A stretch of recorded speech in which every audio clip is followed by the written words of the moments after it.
حضرت خواجہ حسن بصری رحمۃ اللہ علیہ کے پاس ایک شخص آیا، میں بصرہ میں ان کے پاس حاضری میری ہوئی، ایک شخص حاضر ہوا تو عرض کہنے لگا شیخ گھر میں فقر اور فاقہ ہے، لیکن اس نے جو پہلے لفظ کہے تھے وہ لفظ کچھ اور تھے کہ شیخ میرے گھر میں چیونٹیاں اور مکوڑے کیڑے نہیں ہیں، تو اس بات کی دلیل ہے گھر میں کوئی ذرہ ہی نہیں گرتا، اتنا فاقہ ہے، مکوڑے ذرے میرے گھر میں نہیں ہیں، میرے لیے کچھ کیجیے، میرے لیے کچھ کیجیے۔ تو سرکار کا فرمان ہے کہ اچھا ایسا ہے کہ کل آنا۔ وہ کل آیا، اس نے اپنی ذبح العالی کی داستان اس سے بدتر سنائی، کتنے فاقے ہیں، گھر میں مشکیزہ ہے وہ بھی پھٹ گیا ہے، اس کو پیمند لگا لگا کے تھک گیا ہوں، مشکیزے میں پانی نہیں رہتا، میرے گھر میں پانی کا قطرہ بھی نہیں، میرے گھر میں دانہ بھی نہیں، میرے گھر میں جو بھی نہیں، میرے گھر میں کوئی پنیر بھی نہیں، میرے گھر میں کوئی زیتون نہیں، میرے گھر میں کچھ بھی نہیں ہے، فاقوں سے ہیں۔ اور پھر ایک بات عرض کی اس سائل نے، شیخ میں آپ سے امداد نہیں مانگنے آیا، دعا مانگنے آیا، امداد مانگنے نہیں آیا، دعا مانگنے آیا، میرے دعا فرما دیں اور مجھے کوئی دعا بتا دے۔ شیخ نے سر جھکایا، فرمایا کل آنا۔ اس نے مایوسی کی حالت میں شیخ کے چہرے پہ نظر کی، لیکن اللہ کے ولی تھے، اس پہ بھروسہ اور اعتماد تھا، اور یاد رکھیے گا جس کو ملا ہے اعتماد میں ملا ہے، اور جس کو ملا ہے بھروسے پہ ملا ہے، بھروسے میں ملا۔ اگلی دفعہ آیا، اگلے دن آیا تو خاموش بیٹھ گیا، نہیں بولا اور خاموش بیٹھا رہا۔ حضرت نے اس کے کندھے سے پکڑ کے اسے اپنی طرف متوجہ فرمایا مجھے تیرے درد، تیری تنگ دستی، تیری ذبح حالی کا احساس ہے، لیکن میں کیا کروں، میں 3 دن مسلسل اللہ کے اوامر کی طرف متوجہ ہوں، 3 دن مسلسل میں اللہ کے خزانوں میں دیکھ رہا ہوں کہ تیرے لیے کوئی رزق کا ذرہ ہے، کوئی رزق کا دروازہ ہے، مجھے نظر نہیں آ رہا، لیکن ایک دور روشنی نظر آ رہی ہے، اور وہ ہے 10 محرم کا عاشورہ کا دن، ایک تیرے لیے روشنی ہے، وہ نظر آ رہی ہے، اگر تو اس پہ مطمئن ہوتا ہے تو پھر تیری 10 نسلوں کے لیے رزق کے دروازے ہیں۔ اور فرمایا سینے پہ ہاتھ رکھ کے فرمایا حسن اس بات کا اللہ کی رحمت سے گواہی دیتا ہے کہ تیری 10 نسلوں میں رزق، وسعت، برکت کے دروازے۔ جب اس نے 10 نسلوں کی بات سنی، اس کا سانس میں سانس حوصلہ آیا، اور وہ بیچارہ جو مایوسیوں میں چلا گیا تھا اس کے اندر کچھ جان اور رمق آئی، تو کہنے لگا حضور آپ فرمائیں میں کیا کروں؟ فرمایا روزی کر، محنت کر، روزی کر، محنت کر، اور کچھ کما، کچھ بچا، کھا بھی صحیح لیکن تھوڑا تھوڑا عاشورہ کے دن کے لیے بچا، تھوڑا تھوڑا 10 محرم کے لیے بچا۔ جب 10 محرم قریب آئے تو 1 محرم کو میرے پاس آ جانا، 1 محرم کو میرے پاس آ جانا۔ کہا ٹھیک ہے، وہ چلا گیا۔ 1 محرم سے پہلے وہ آ گیا، شیخ نے دیکھا، پہچان لیا، اسے بٹایا، محبت دی، فرمایا اب جتنے پیسے تیرے پاس ہیں، تو اس نے کہا چند درہم ہیں، اور میں بہت ہیں، چند درہم ایسا کر گھر والوں پہ خرچ کر 10 محرم، یہ چند درہم 10 محرم گھر والوں پہ خرچ کر، کیونکہ آقا کا فرمان ہے جو عاشورہ کے دن اپنے گھر والوں پہ رزق کی وسعت کرے گا، عاشورہ کے دن 10 محرم کے دن اپنے گھر والوں میں کو کھلا رزق دے گا اور ان پہ خرچ کرے گا۔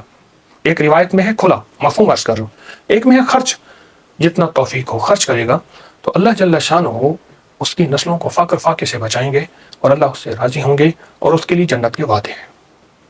آپ نے اسے وعدے سنائے اور وہ چلا گیا۔ سال کے بعد آیا تو دیکھا کہ ایک دور سے ایک شخص ہے جس کے ساتھ 3 اونٹنیاں ہیں، ایک پہ خود بیٹھا ہے، 2 پیچھے چل رہی ہیں۔ اس نے آ کے اونٹنیاں بٹھائیں، بٹھانے کے بعد جب شیخ کے پاس قریب آیا تو شیخ نے پہچانا یہ تو وہی شخص ہے، لیکن آج اس کی حالت بدلی ہوئی ہے، اس کے نقشے بدلے ہوئے ہیں، اس کی کیفیتیں بہت زیادہ بدلی ہیں، کیا ہوا؟ اس نے آ کے سلام عرض کیا، ادب سے بیٹھا اور کہنے لگا حضور آپ کے عمل نے مجھے رنگ دیا، میرا ذرہ ذرہ کا کمایا ہوا تھا، میرا ذرہ ذرہ کا حلال جمع کیا ہوا تھا، اس ذرہ ذرہ کے جمع کیے نے میرے لیے حیرت انگیز رحمت اور برکت کے دروازے کھولے۔ آپ نے فرمایا یہ جو اونٹنی جس پہ بیٹھ کے آیا ہوں فلاں نسل کی اعلیٰ اونٹنی ہے، ایک شخص کو میں نے دیکھا وہ آواز لگا رہا ہے کوئی اس اونٹنی کو خرید لے، چاہے ادھار پہ لے لے اور میں اس سے پیسے بعد میں لے لوں۔ تو میں نے اس سے پوچھا کہ اس اونٹنی کے بارے میں تجھے کیا عیب ہے، تو اسے زبردستی آخر کیوں بیچنا چاہتا ہے؟ کہا وہ خاموش رہا، کہا کہ میاں اگر لینا ہے تو لے لو ورنہ ہم چلے ہیں۔ کہا نہیں بتائیں۔ جب میں نے اصرار کیا، کہا کہ میں نے اس اونٹنی کے بارے میں، اس اونٹنی کا خواب دیکھا اپنے بارے میں، اس کو خواب میں دیکھا، اپنے بارے میں دیکھا کہ میرے لیے یہ اونٹنی موافق نہیں ہے، اور میں کسی ایسے شخص کو بیچوں جو ضرورت مند ہو، چاہے وہ ادھار لے لے. اور کہا وہ زبردستی مجھے کہنے لگا تم لے لو. میں نے کہا میرے پاس ایک درہم بھی نہیں ہے، ایک درہم ایک دونک بھی نہیں ہے، ایک اوقیہ کچھ بھی نہیں ہے.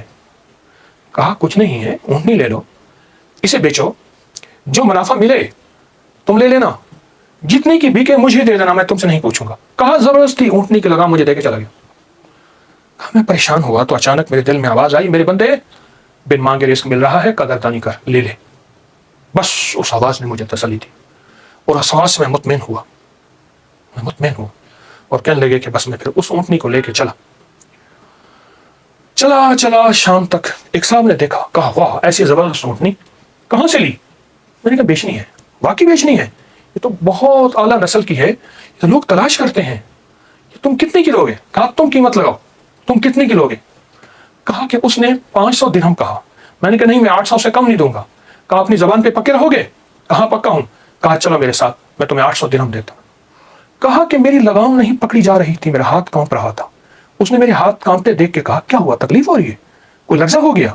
میں کیا اظہار کروں، میں تو 1 درہم کو ترستا تھا اور 800 درہم. کہا اس نے میرے ہاتھ سے لگام لے لی اور مجھے خود اونٹنی بٹھا لیا اور پیدل جا رہا. اب میرا نقشہ عجب بڑھ گیا، عجیب ہو گیا. میں غلام، اب میں آقا بنا بیٹھا ہوں اور مجھے اونٹنی پہ لے جا رہا ہے.